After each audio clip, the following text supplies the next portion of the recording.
morning, everyone. Would you please rise for our national anthem led by Ms. Denise Devlin?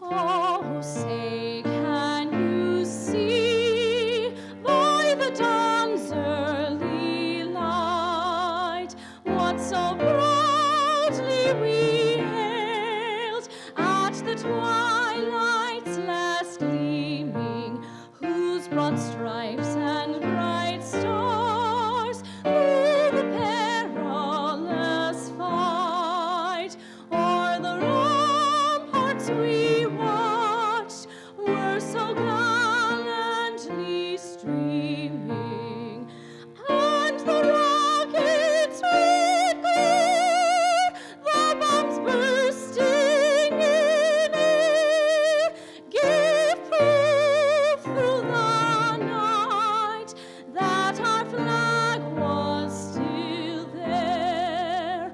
Oh, say, does that star-spangled banner yet wave o'er the land of the free and the home of the brave?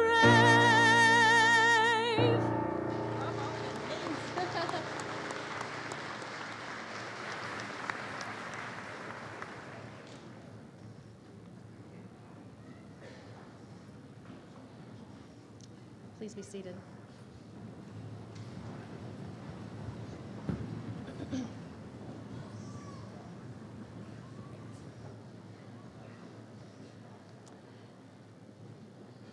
Distinguished guests, family, and friends of the Chase graduating class of 2007. I'm Sherry Porter, Associate Dean for Student Affairs and Admissions of Chase College of Law at Northern Kentucky University. And I would like to welcome all of you to the 35th Annual Commencement at Northern Kentucky University and the 112th Commencement of the Salmon P. Chase College of Law. At this time, it is my pleasure to introduce the distinguished individuals on the platform. Please hold your applause until all have been introduced. J. David Bender, President, NKU Alumni Association, Class of 76 and 79. Sarah L. Sidebottom, Vice President for Legal Affairs and General Counsel. Kenneth H. Ramey, Vice President for Administration and Finance. Dr. Sue Hodges Moore, Vice President for Planning, Policy, and Budget. Paige L. Ellerman, President, Chase Alumni Association, Class of 99. David McKnight, Associate Dean for Advancement. Peggy DeJocco, Staff Regent. Dr. Kimberly A. Luz, Executive Assistant to the President and Secretary to the NKU Board of Regents. Dr. Stephen M. Weiss, Faculty Regent. Karen Zerhusen-Kerr, Executive Director, NKU Foundation. Joseph E. Wind, Vice President for Government and Community Relations. Michael Whiteman, Associate Dean for Law Library Services and Information Technology. Nancy L. Firak, Associate Dean for Academic Affairs. Dr. Gail W. Wells, Vice President for Academic Affairs and Provost. Dennis R. Honeback, Dean. Dr. James C. Vitruba, President, Northern Kentucky University. David A. Singleton, our commencement speaker. Karen Ogburn, Associate Dean for Administration. Martin C. Butler, Vice Chair, NKU Board of Regents. Henry L. Stevens, Jr., Professor of Law and Grand Marshal.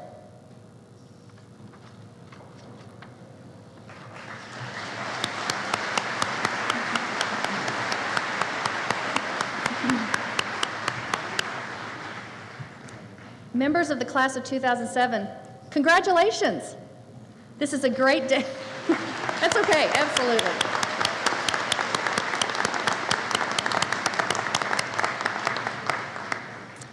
This is a great day for you and indeed for all of us. We are extremely proud of you and we are honored to share this momentous occasion with you. This great day for you, the Chase class of 2007, was made possible, no doubt, by your hard work and dedication over many years. I am certain, however, that you agree your achievements would not have been possible without the enormous support of many others, many of whom are with us today to help you celebrate. Let's take a moment to recognize these many supporters of you, our graduates. Will the parents of our graduates please stand and be recognized?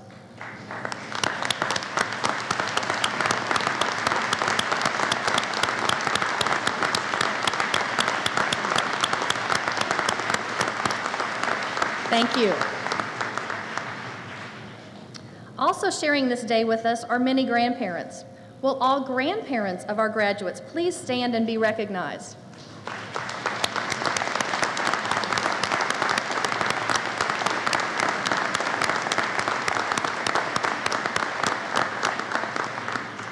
Thank you. Many of our graduates have families of their own.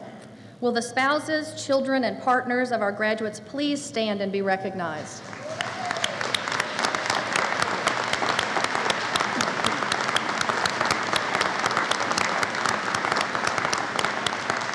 Thank you. On behalf of our graduates and the entire Chase College of Law family, I thank all of you for your invaluable support to the members of the Chase graduating class of 2007.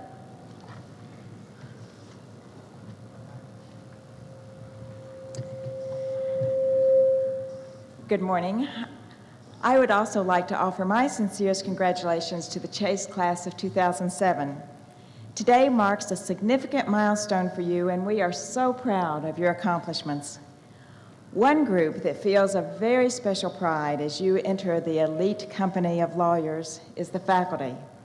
I would like to take a moment to honor the faculty of NKU's Chase College of Law and draw your attention to the key role they have played in bringing the class of 2007 to this important milestone.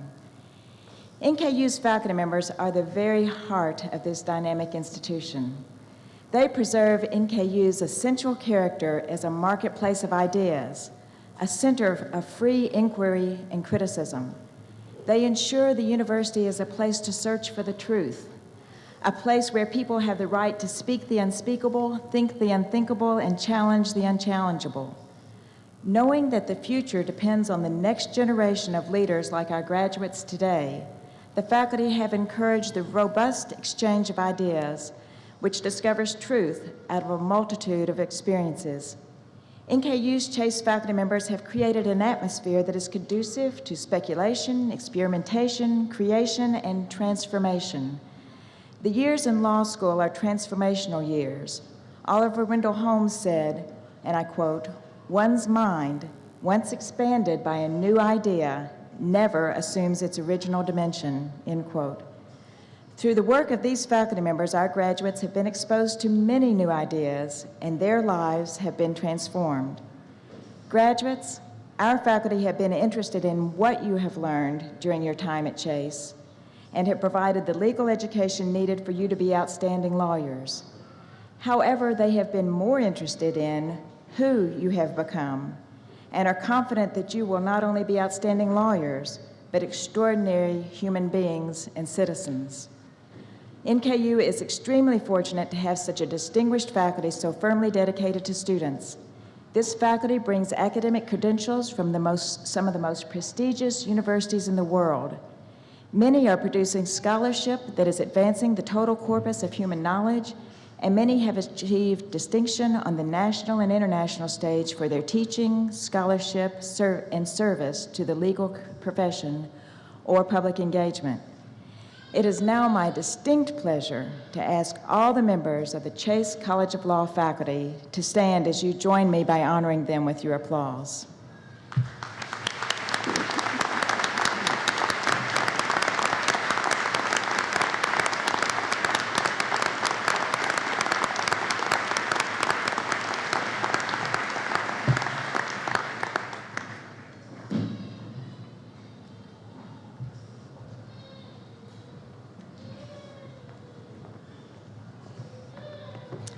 I would now like to introduce Lindsay Hunter, who's the president of our Student Bar Association.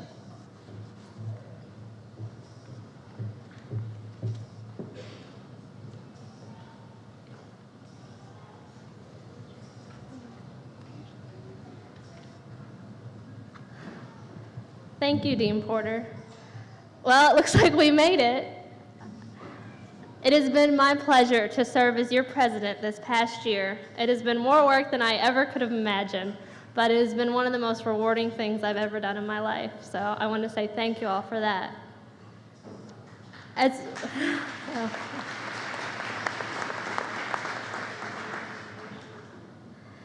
The seats we're sitting in today, our names printed on the diplomas, and the impending doom that is the bar exam coming up is proof of our commitment and our ability to apply ourselves in ways we have never done so before.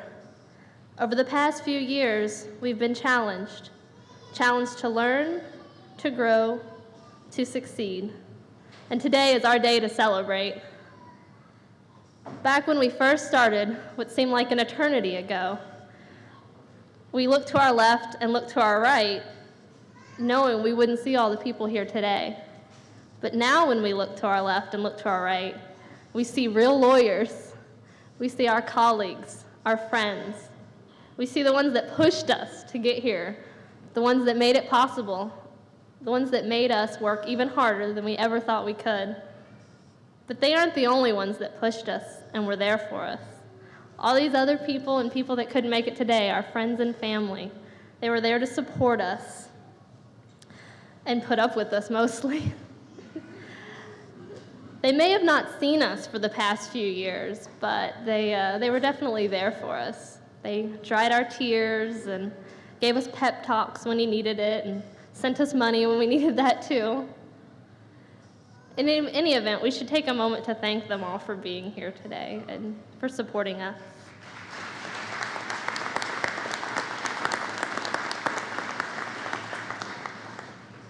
I'd like to conclude by thanking one last group of people, some that we love and some that we love to hate, our professors.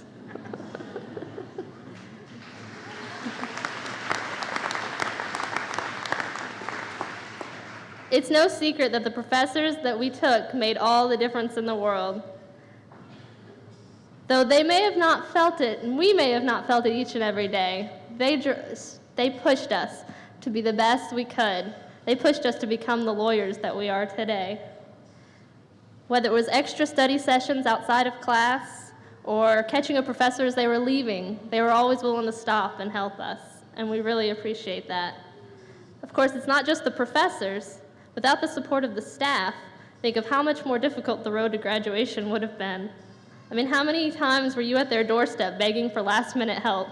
I know I was. And every time they would always come through for us. So I have the honor and privilege of awarding the Lugowski Award and the Staff Award. I'd first like to start with the Faculty Award, the Lugowski Award. This person means a lot to me. I had him for class, and he was really great. He was always there to talk and advise me, and it's with great pleasure I give this award to Professor Stevens.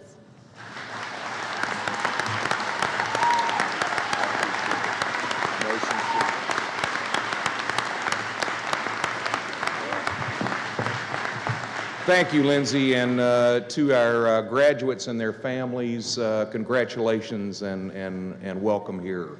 28 years ago, when I was privileged to join this faculty, a then senior member of the faculty, who by my calculation is now 10 years younger than I am now, said to me that at the end of the day, it's the relationship and the bonds that you form with the students that makes this a job worth having. And for me, that has always been the case, because and particularly this is gratifying, because how many of us in the course of our lives get the opportunity to be honored by those for whom we work? And we do work for you, and but for you, we would not have the privileged and storied existence that we do. So we thank you for the opportunity to be here, and I certainly thank you for the opportunity to have worked with you, to have laughed with you, to have taught with you. On these occasions, it's always typical to quote some philosopher. Those of you who have had me in class know that my favorite philosopher is Richard Pryor. I searched through the annals of Richard Pryor's writings this morning, and I could find nothing that was appropriate for this occasion.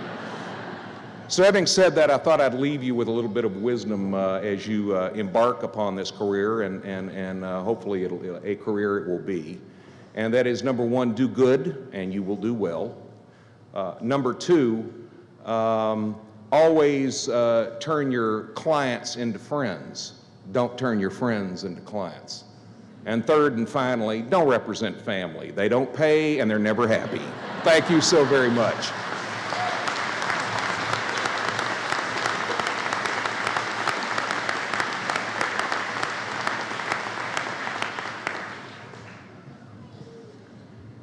Next, I get to present the Staff Award.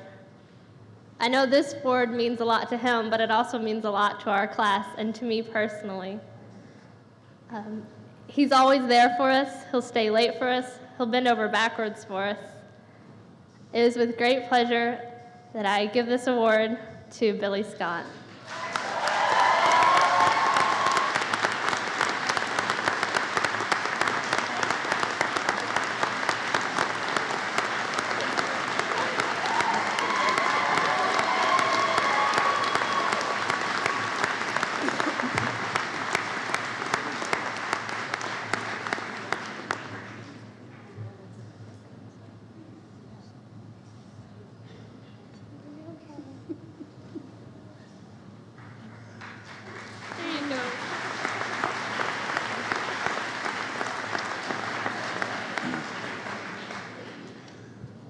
Wow. First, I want to thank God, because without him, nothing could be possible. I tell you, this is one that I really don't have words for. To this great class of 2007, you know I love you. I know you're going to be great attorneys. I've told you that time and time again. And now, this is your day. I'm not going to be like Professor Stevens. You know, he's already an attorney, and he gets to talk long because that's what he does. You've been in his class, but to all the staff, and I know you could only pick one, but to all the staff members that you don't see up here, Elaine Schaefer, Jenny Young, Karen Young, Michelle Menninger, Judy Brunn, Janice Eisen, Kathy Malik, Yvonne Osborne, and I'm just talking about those whom I get to work with, and I'm not forgetting about the library staff, Micah. You have to take care of them later. Thank you. We're going to continue to give out great service. If it's not great service, let me know so I can elevate it, all right? I love you guys. God bless you.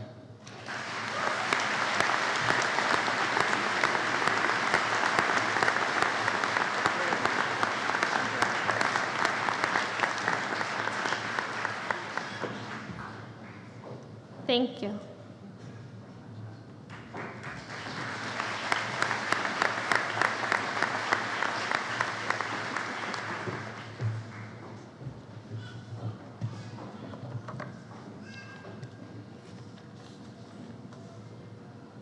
Good morning. Before I proceed in introducing our speaker, let me first recognize again Steve Stevens for that award, and especially Billy for his award. I think those are tremendous expressions of gratitude from the graduates, and I just really want to congratulate you both again.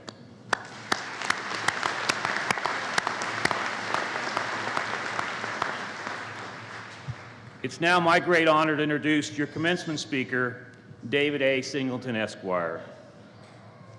Mr. Singleton, and that sounds sort of odd to me because I've had a chance to work now with him on a number of projects. David is a graduate of Duke University and the Harvard Law School cum laude. Upon graduation from law school, he received the Skadden Fellowship to work with the Legal Action Center for the Homeless in New York City. He then worked as a public defender in New York and later in the District of Columbia. He moved to Cincinnati in 2001, where he joined the law firm of Thompson Hine, LLP, one of the largest business law firms in the United States, with more than 370 lawyers and 8 offices. It truly could be said, at that point in his career, the world was David's oyster. What sets David apart from so many, many other lawyers, and what makes him such a special role model for all of us, is that he chose to walk away from the prestige and the wealth of private practice. He chose to do what all of us lawyers should do. He chose to serve those in need. David left Thompson Hine to become the executive director of the Ohio Justice and Policy Center, a nonpartisan, nonprofit, public interest law firm dedicated to reforming the criminal system. He oversees the Second Chance Community Legal Clinic, the Human Rights in Prison Project, the Race and Justice Project, and the Democracy Project. And if that were not enough, Mr. Singleton has also served as a supervising attorney for the Chase Constitutional Litigation Clinic here at Chase, where he works closely with our students. And for those of you who know who I'm talking about, the Great 8, who have worked in aiding others. I know of no individual who better embodies the concept of lawyer as public servant than your commencement speaker today, David A. Singleton. Please join me in welcoming him.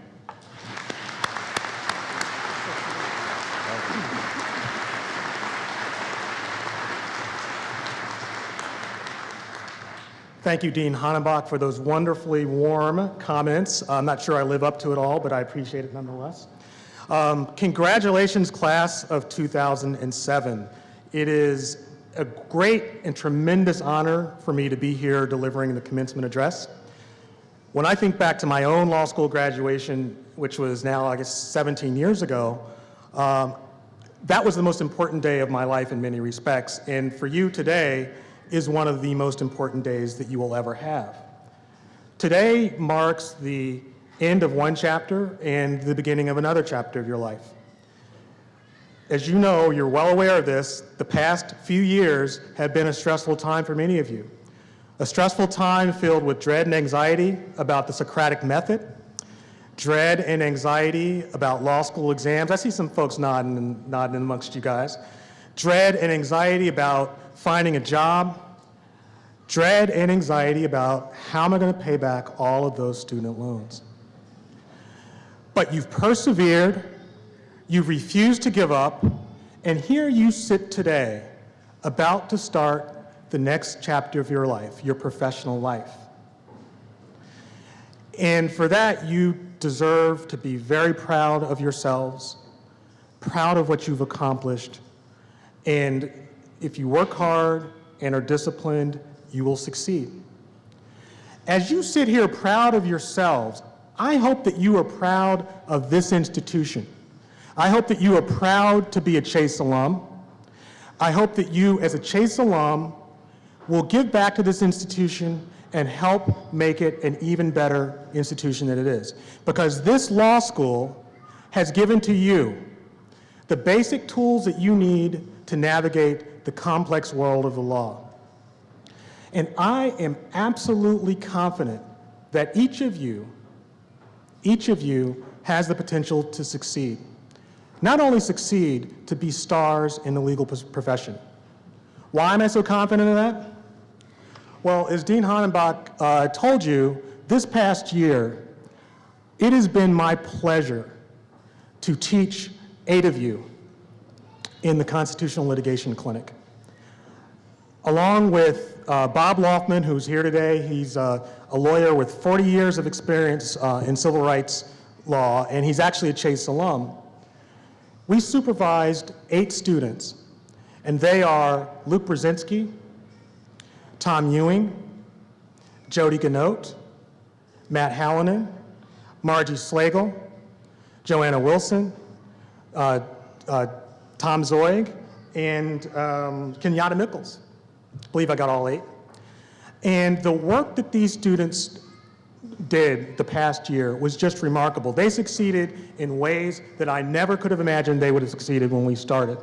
And Bob Loftman will tell you, and you should listen to Bob when he says this because he knows what he's talking about, the cases that they handled are very, very difficult cases because they represented the most marginalized members of this community, prisoners and former offenders, people who no one else cares about, people who the courts rule against without blinking an eye, and they did remarkable work. Let me tell you about some of their accomplishments. Tom Ewing and Margie Slagle obtained life-saving treatment, medical treatment, for a prisoner who had hepatitis C. And that prisoner to this very day owes his life to Tom Ewing and Margie Slagle. Tom Zoig masterminded a legal theory in one of his cases that's going to make new law in the state of Ohio on behalf of some of our clients. Margie, Joanna Wilson, and Kenyatta Mickles argued brilliantly. I was so proud of them. I was choked up watching them argue. Argued brilliantly in 3 separate cases in our courts of appeals. Brilliant job. Matt Hallinan and Luke Brzezinski worked their tails off, and although they didn't get into court this year, they were able to help advance the ball in several of our cases so that when the next round of Chase students come through our doors, those are cases that we're going to win, and we thank Matt and Luke for their hard work. And lastly, Jody Ganote, an evening student who balanced a full-time job with the demands of being a Chase Law School graduate, won all 3 of her cases. That's just remarkable, and I think you owe a round of applause to your classmates for the work that they did.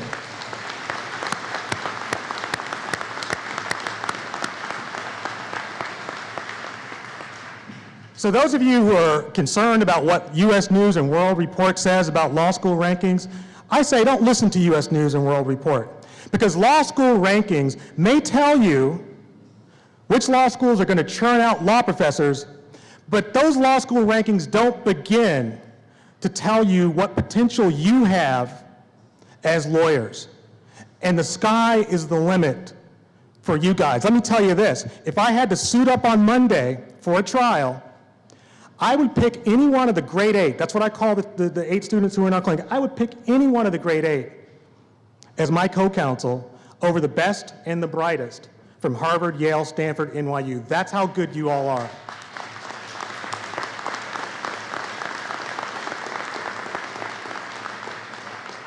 Now comes the part of my presentation where I get to leave you with a few words of wisdom that hopefully will guide you as you begin your careers. There is nothing original that I can tell you that hasn't been said before. You already possess, collectively, the wisdom that I'm going to provide. And I know any one of the 8 students that I taught this past year could give you the same advice that I'm about to give you.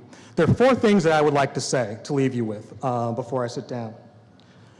The first is, you must rely on others if you want to succeed in this profession. There is no such thing as going it alone as a lawyer if you want to win your cases or do the best you can for your clients. Jody Ganote certainly would agree with that. One of the defining moments this past year in our clinic was when the other 7 students helped Jody develop a theory of defense for her client who was charged with a misdemeanor, and Jody was going to be trying the case before a jury. Let me set the scene for you. On one Friday afternoon last fall, 8 students were crammed into our tiny office, sitting around a conference room table littered with pizza boxes, Diet Coke cans, and they were poring over every single document in Jody's case. And then they huddled around a monitor and watched a video of the alleged crime involving her client and some security guards. It was videotaped. And when we were done that afternoon, we had a theory of defense that Jody was confident of, that I was confident of. And when Jody stood up and announced that she was ready to go to trial, She wasn't standing alone. There were 7 other students with her. They were with her because they had helped her prepare her case. And it was because of Jody's reliance on her classmates, on her colleagues, on her friends, that she was able to shine in the way that she did in her case. That's not taking anything away from Jody. Jody's a star, but stars can't do it alone in this profession. So, if you start out as a solo practitioner, or if you wind up as a solo practitioner, remember this: you are never alone. If you need help with a case, and I suggest to you that every case that you are involved with, every situation, if it's a transactional deal that you're working on, everything that you do as a lawyer, you need to get help from others. That's if you want to win your cases, do the best you can for your clients, you have to rely on others. That's the first point I want to leave you with. The second point I want to leave you with is never, ever, ever succumb to fear. But use fear as a motivator to achieve excellence. When I was just starting out as a lawyer in New York City, I was terrified. I was terrified that I was going to make mistakes in my cases, that somehow I wasn't going to live up to the expectations that I had for myself and that others had for me.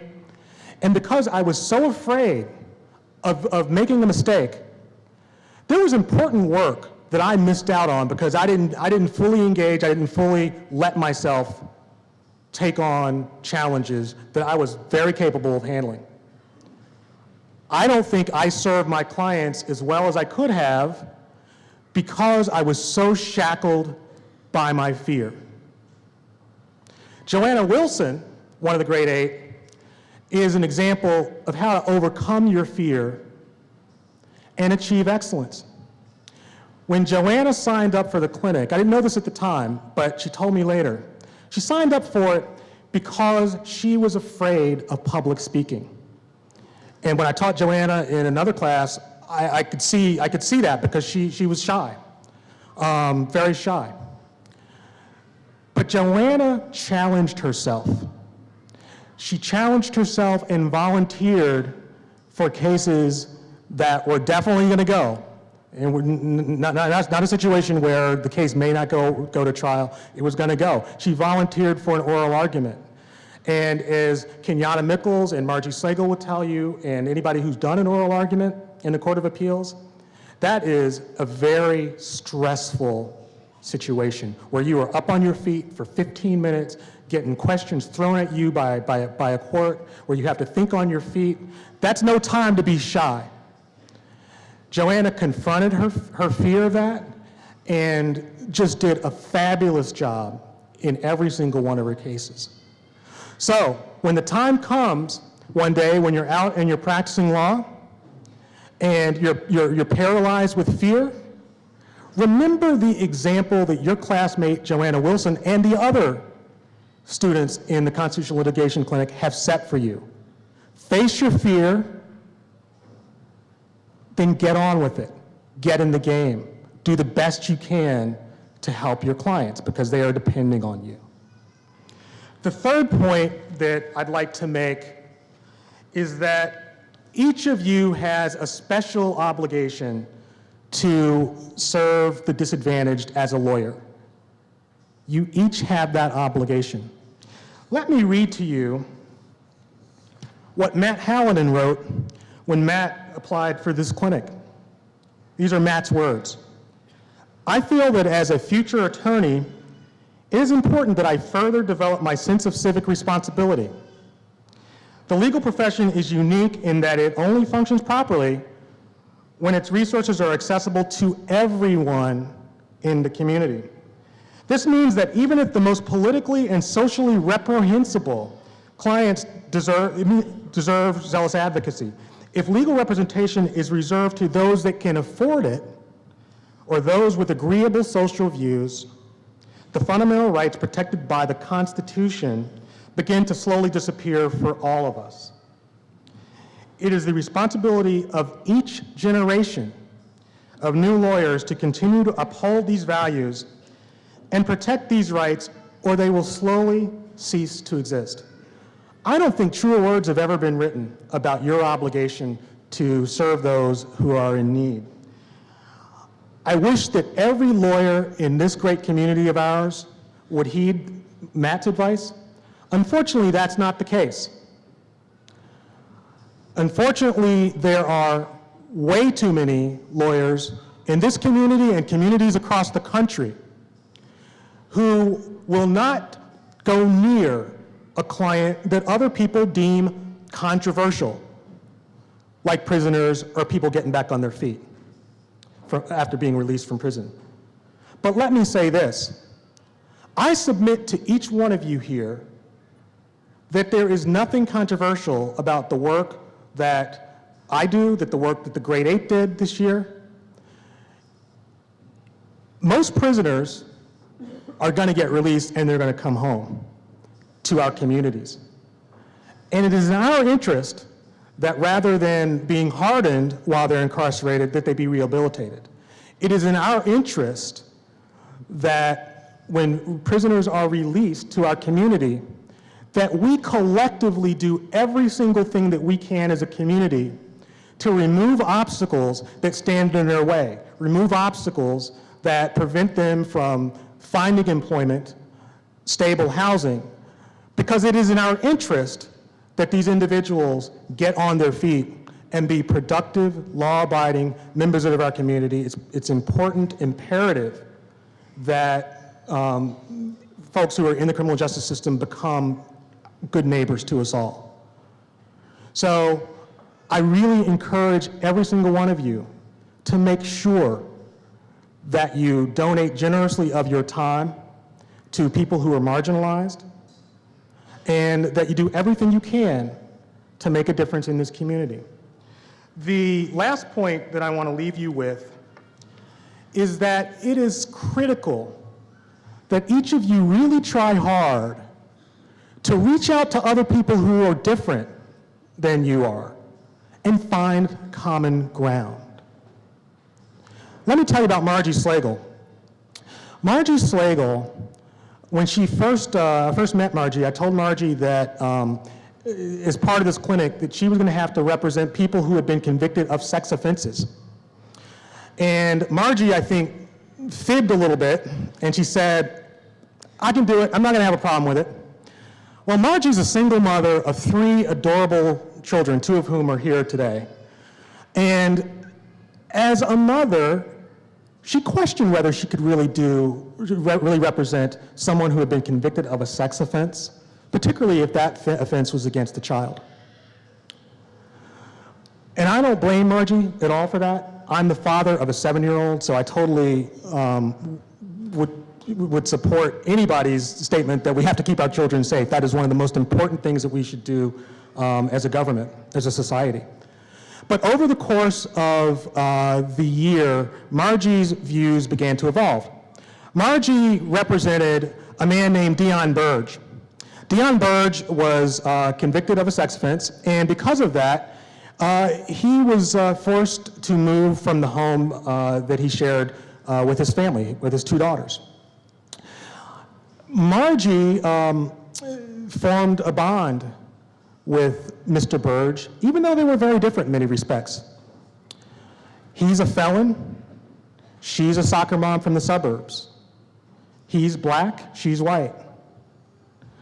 He's a little rough around the edges. Margie's very polished. But Margie found that as she got to know her client, that they had an awful lot in common with each other. They were both parents of children whom they loved dearly. They had both made mistakes in their lives like all of us have. They both are human beings. And it was the bond that Margie shared with her client that really pushed her to do her homework, to understand what these sex offender residency restrictions are all about. And she learned that groups like the Center for Missing and Exploited Children, the Jacob Wetterling Foundation, prosecutors, sheriffs all over this country think these laws are nuts. Because what they do is they give the community a false sense of security, and they drive former offenders underground because they can't find any place to live, where they can't be monitored anymore by the sheriffs. So Margie, through her work, has become a national voice on why it's important to have evidence-based criminal justice policies that really protect us, rather than fear-based laws that give us a false sense of security and might actually make things worse. Why is this important? Why am I talking to you about Margie Slagle? I think it's important because we all need to search for the humanity in others, regardless of what we think of what they may have done. And when we search for the humanity in others, we're more sensitive about the laws that we pass. We're more sensitive about whether those laws are good and bad, fair, unfair, or counterproductive. We're more sensitive to the unintended consequences, like the unintended consequences that are suffered by Mr. Burge's 2 daughters who aren't able to live with their father. Those are my 4 lessons. They're all things you already know, I'm sure. I hope that those are helpful to you as you go about your life, not just your life as lawyers, but your life as citizens. And I'd like to close with a few words from the writer Marianne Williamson. There's some religious references in here, and I hope that that doesn't offend anyone, but I think you'll see why I chose these words. This is called Our Greatest Fear. Our greatest fear is not that we are inadequate, but that we are powerful beyond measure. It is our light, not our darkness, that frightens us. We ask ourselves, who am I to be brilliant, gorgeous, handsome, talented, and fabulous? Actually, who are you not to be? You are a child of God. Your playing small does not serve the world. There is nothing enlightened about shrinking so that other people won't feel insecure around you. We were born to make manifest the glory of God within us. It is not just in some, it is in everyone. And as we let our own light shine, we consciously give other people permission to do the same. As we are liberated from our fear, our presence automatically liberates others. Class of 2007, you are powerful beyond measure. You are gorgeous, brilliant, talented, handsome. You are so capable of doing so much to make this community a better place. So as you leave this auditorium today, go forth from here and shine brightly. Go forth and change this world for the better. Thanks so much.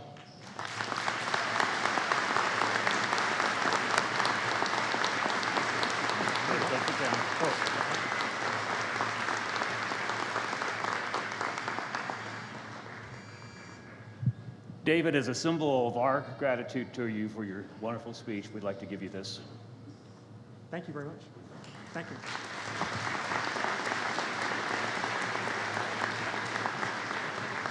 I think you can understand why David is the appropriate speaker for the day.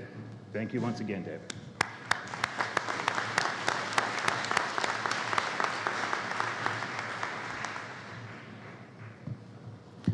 It's now my privilege to confer the degrees. Will all the candidates please rise? By virtue of the authority vested in me by the Commonwealth of Kentucky through the Board of Regents of Northern Kentucky University, I now confer upon you the Juris Doctor degree. I now declare you a graduate of the Chase College of Law of Northern Kentucky University. Congratulations upon your professional achievement and welcome to one of the oldest and distinguished professions in the world. Congratulations.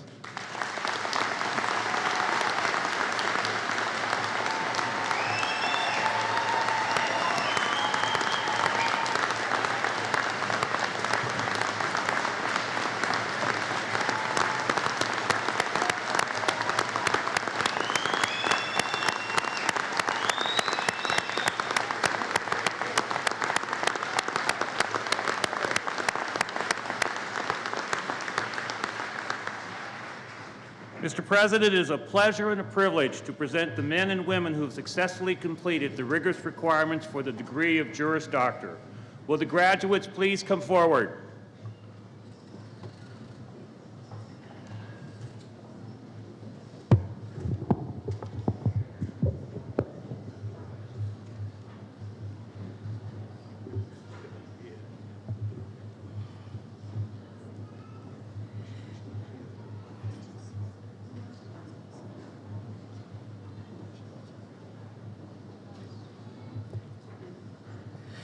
J. Allman.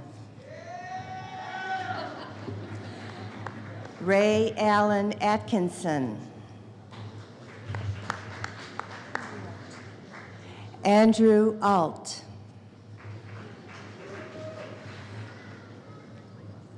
Catherine Michelle Muncie Banks.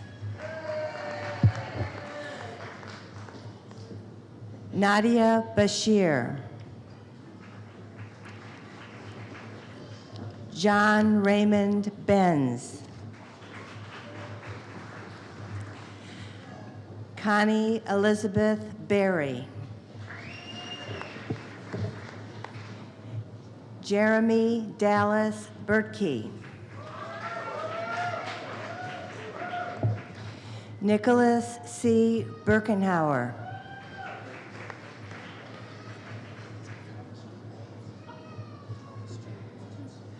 Thomas J. Blatz.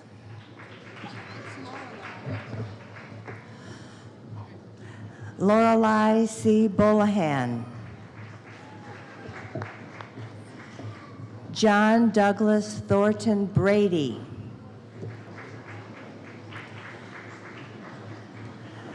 Luke Brzezinski.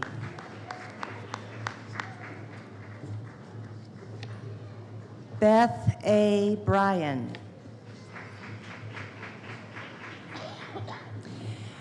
Brandy Nicole Buchanau. Brian Martin Butler.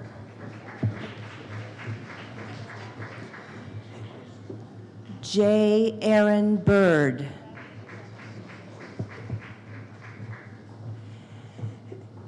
Genevieve Nicole Campbell. Joseph J. Carroll. Robert A. Cassidy.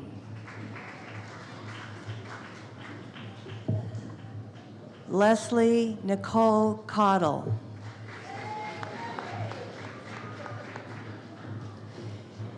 Daniel C. Chilton.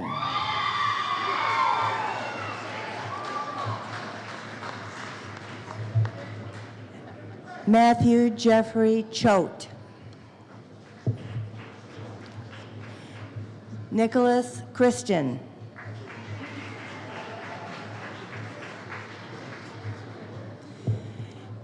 Daniel Clark Cleveland.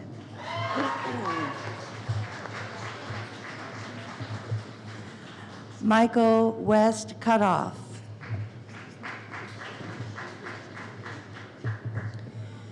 William E. Cowley III.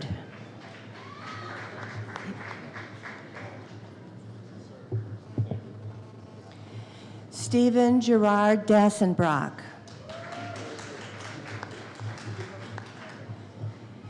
Timothy Edward Davis. Robert E. Day.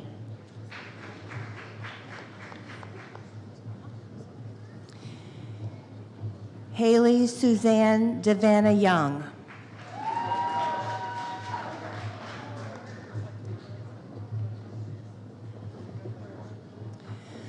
Luis Diaz Cabrera.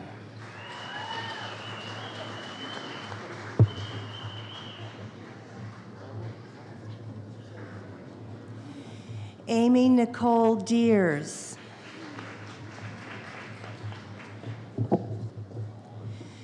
Catherine Maria DeVita.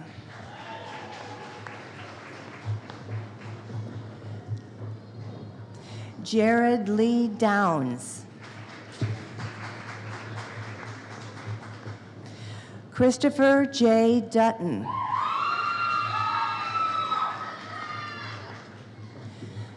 Teresa M. Earhart.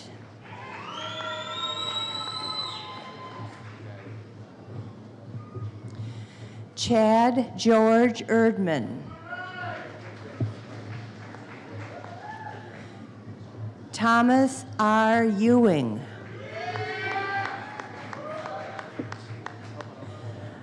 Michael Brandon Faulkner.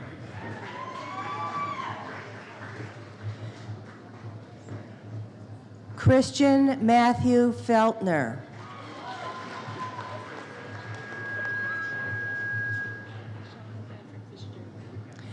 Sean Patrick Fitzgerald. Robert Christopher Foy.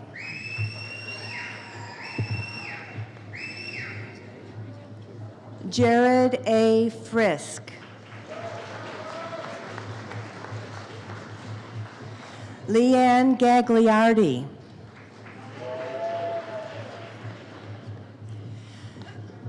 Jody Dries Ganote.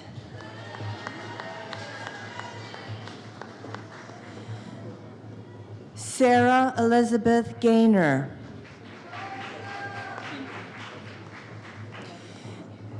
Kelly Marie Gindley.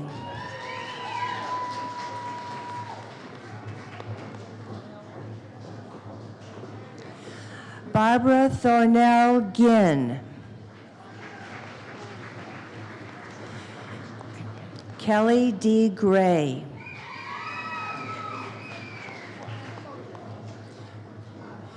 Elizabeth Marie Grimmy.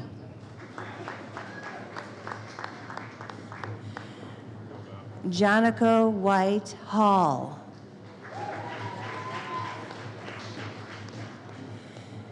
Matthew C. Hallinan.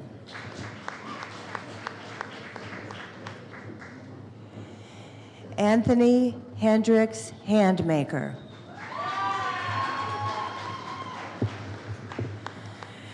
G. Todd Heron.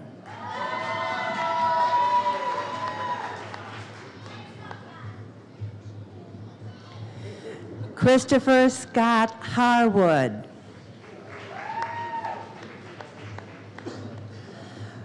Robert Carson Hossman, Jr. John Charles Hayden.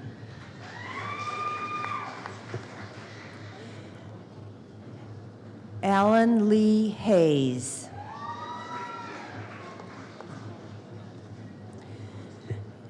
Jody B. Henry.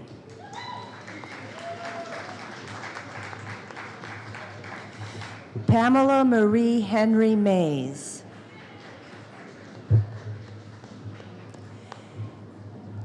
Allison M. Harold. Joseph Wayne Holbrook.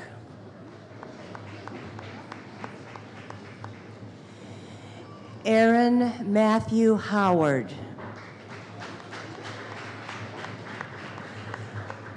Heather Lee Howard. Julie Joanne Huffman. Lindsay Hunter. Joseph Thomas Ireland.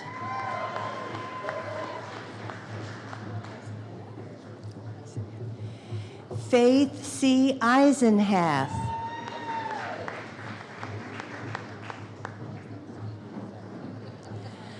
Lindsay N. Jackson.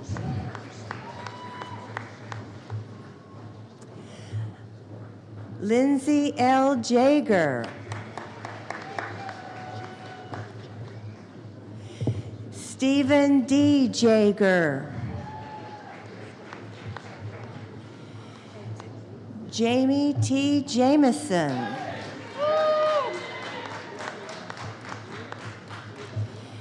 Amber Justice Manning.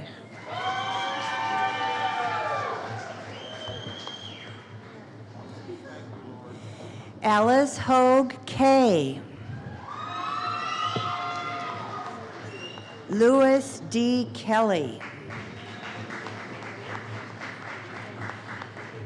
Kelly Jo Kirby.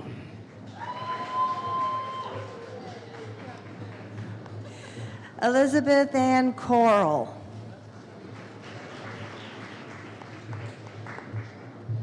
Melissa Amber Pruse Kroner. Stephanie Dale Languth. Benjamin C. Lewis. Russell C. Miracle, Jr.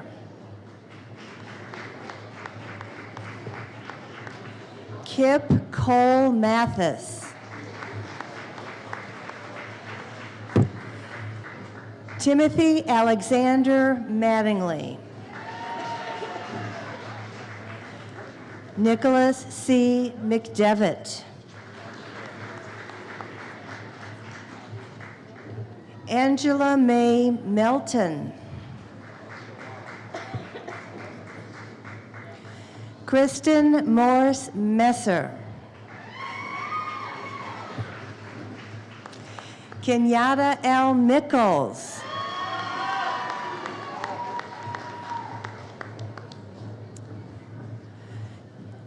Seth Joseph Muslin.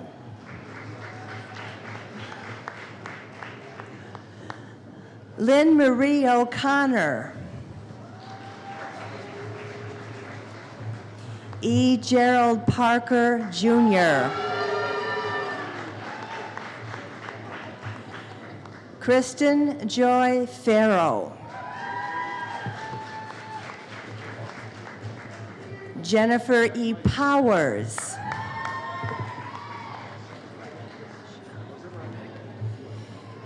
Nicole Michelle Previck. James Milby Ridings.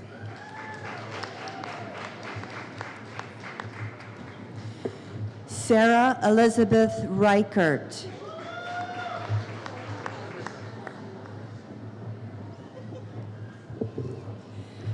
Virginia M. Riggs. Julia P. Robinson.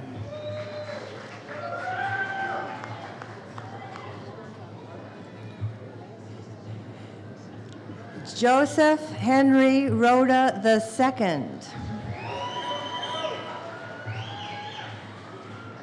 Adam M. Russell.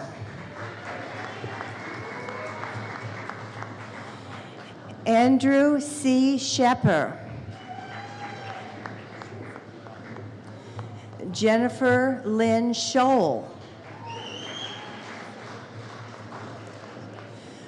Larry Shelton.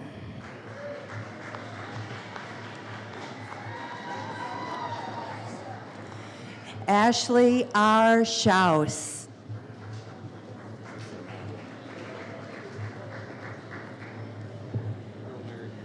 Margie J. Slagle.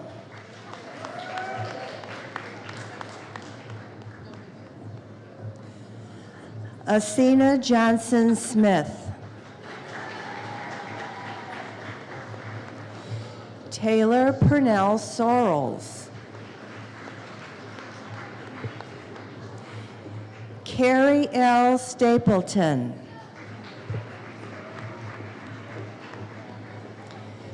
Julia E. Steelman.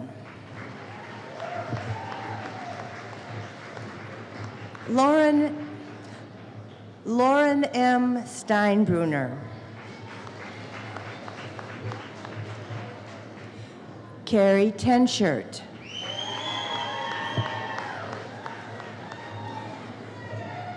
Dana Nash Thomas. James Blake Thomas. Randy Dale Trammell.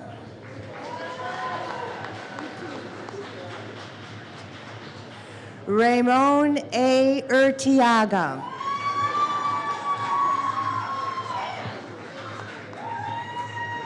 Peter W. Whaley.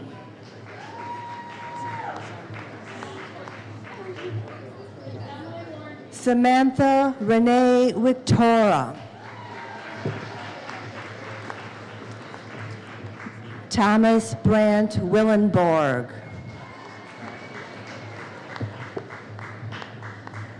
Wesley Kaiser Williams. Joanna Rose Wilson. Jennifer Workman.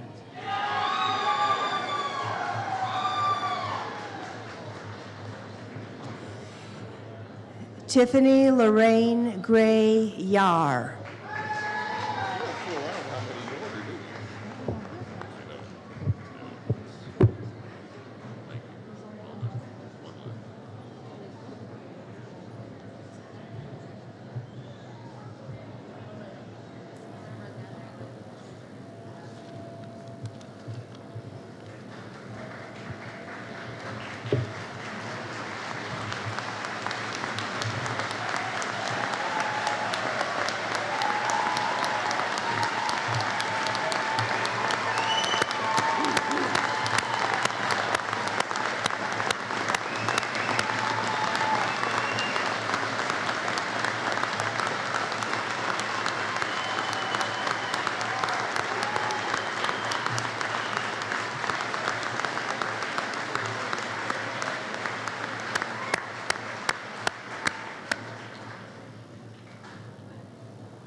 What a glorious moment. What a great time for a part of the program called the Dean's Charge. When I first saw this, I thought, oh my God, the parents were putting their hands on the wallets again. Trust me, I will be brief and to the point. This is your day, graduates.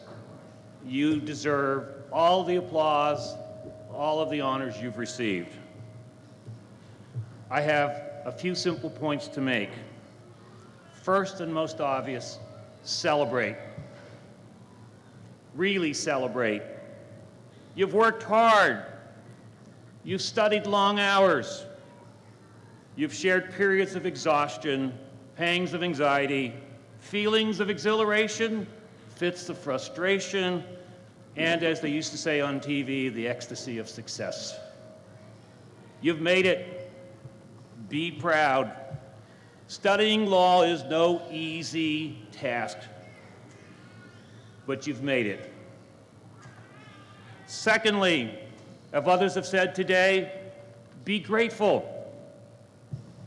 You could not have made it, you could not have achieved your success without the support of your spouses, your partners, your parents, your children's, your friends, and your faculty.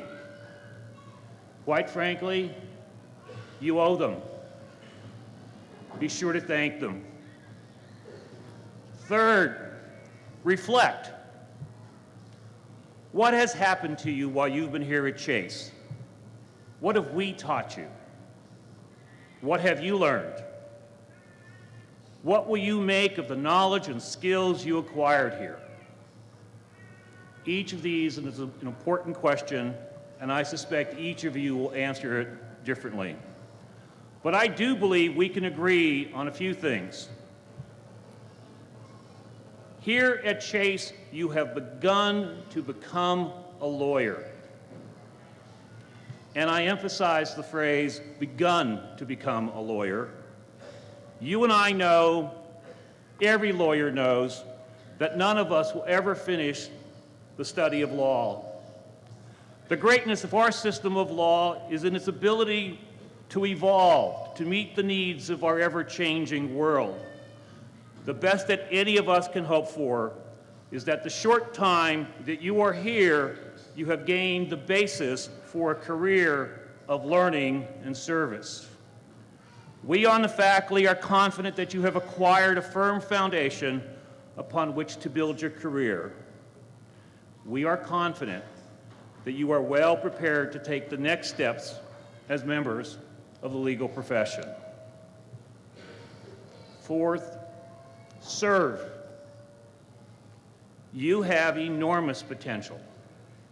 You yield enormous power. Ahead of you lay many opportunities. Seize them. Use your skills and talents to do well. Enjoy your successes. Learn from your mistakes. Lend aid to those who need your help. Stand firm in resisting those who would manipulate the law to serve their own selfish ends. Kindle in yourself and in others a deep respect for the rule of law, tempered by an unabiding passion for justice. And finally, remember, always remember, you are now a graduate of the Chase College of Law. Serve our profession and our great law well, our great law school well, in the grand tradition established by the many Chase graduates in whose footsteps you now follow. Again, we are proud of you. We are hopeful for you. We are excited for you. Congratulations and enjoy your day, graduates of 2007.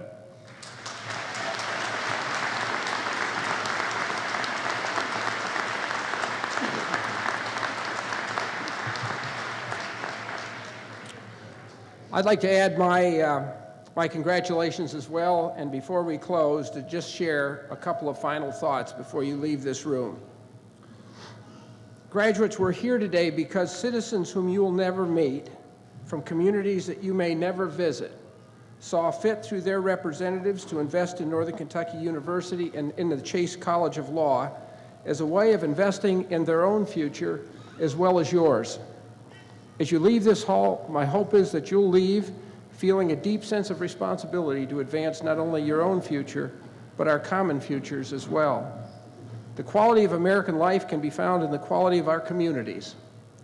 If we want communities characterized by justice and equality for all, a robust and expanding economy, quality schools, strong families, safe streets, a clean and healthy environment, support for our most vulnerable, and understanding across races and classes and religions and cultures, then all of us must take responsibility for making that happen. In a democratic society, each of us is obliged to shoulder the responsibility for the public good, but this responsibility falls most heavily on those who have benefited most from the public's investment. That includes you, the graduates of this public university. Americans are a generous people, as are Kentuckians. Historically, we've built not only for ourselves, but for our children, for our grandchildren, and for those whom we'll never know or ever meet. All of us in this hall today stand on the shoulders of those who preceded us. It was their commitment and their sacrifice that made this day possible. Future generations will stand on your shoulders. They'll feel the impact of your choices, your commitments, and your sacrifices, and you must not let them down. John Gardner once wrote, and I quote, "The American experiment is still in the laboratory. The American experiment is still in the laboratory, and there can be no nobler task for our generation than to move that great effort along," close quote. Speaking to a law school graduating class, a former president of the American Bar Association put it this way, and I quote, "You must strive for something more than success as a lawyer. You have an obligation to sustain, to strengthen, and to enhance the civic life that is America. You've been given a special privilege to practice the law, to vindicate the Constitution, to make real in the lives of our fellow citizens the noblest aspirations of our nation as embodied in our laws.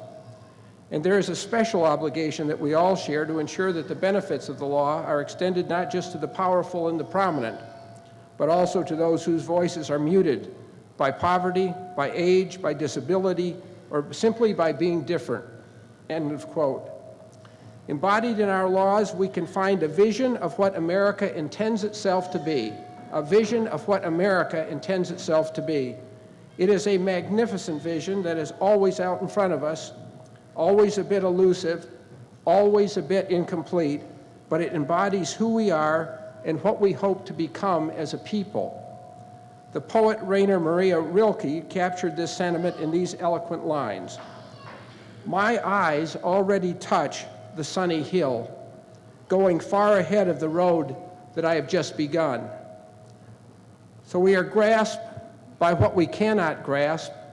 It has an inner light even from a distance and changes us, even if we do not reach it, into something else which, hardly sensing it, we already are. Thomas More once wrote that finding the right work is like discovering your own soul in the world, discovering your own soul in the world. Graduates, on behalf of the Northern Kentucky University Board of Regents and the faculty and staff of the Salmon P. Chase College of Law, I hope that through the practice of the law, you will discover your own soul in the world. Congratulations, best wishes. Thank you for being part of this journey that we've traveled together, and we send you on your way with all good blessings. Thank you so very much.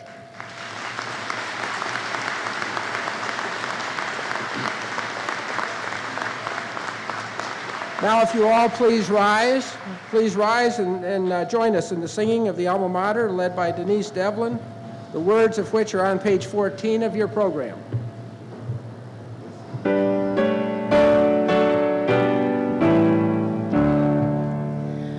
Northern, let your vision lead us, hearts of women, men, and youth. Help us seek the higher virtues, guide us to the greater truth.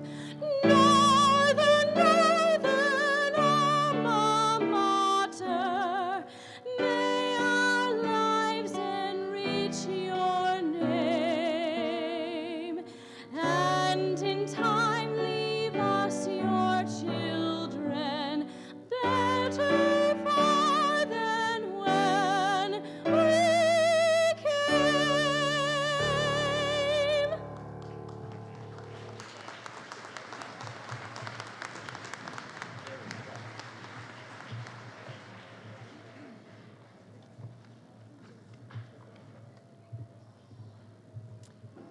Before we leave, let me express our sincere thanks to Ms. Denise Devlin and to Mr. Charles Wells for adding such a special and wonderful musical dimension to our program.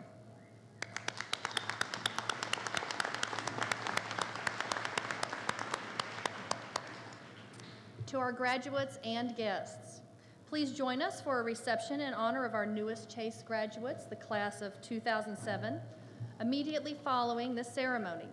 The reception will be held at the University Center Ballroom, which is on the second floor of the building across the street and to your immediate left as you leave this building, which is Regents Hall.